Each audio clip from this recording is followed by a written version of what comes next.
There are miracles that go on every single day in this world that occur simply because individuals are active. We believe in freedom and we teach it. Now we believe in it because it's a value per se, but it is also an instrument of progress.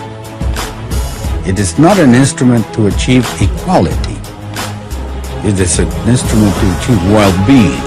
Help people pursue their own happiness. All these different things that you would need to be an expert in to create a pencil, no human brain could possibly contain. So there are all, and that's not to mention the rubber for the eraser, the graphite, which comes from South America, all these different things coming together to produce an object that costs you a few cents? Now, could you imagine, before we had pencils, describing to people, all right, here's what we need to do.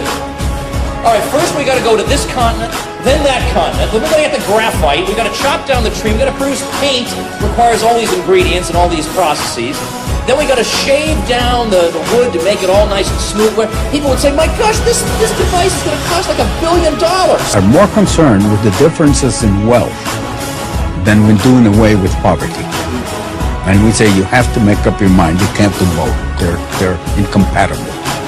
If you're going to worry about the differences, you're never going to solve the poverty problem, because that is one of the main problems, is the lack of capital. Imagine in the 18th century, imagine the year 1700. Why are people poor in 1700? Is it because the rich people are wickedly depriving the poor of all the flat screen TVs in the year 1700? Why is it? Why is it that in the year 1700 nobody protests against the existence of poverty? It's because in the year 1700 it never occurred to anyone that you could abolish poverty. It was assumed that the world you're going to be born into is a filthy world of squalor. You're going to live your life one bad harvest away from starvation, and then you're going to drop dead. No one figured you could get away with a life better than that. Peace allocation of human resources.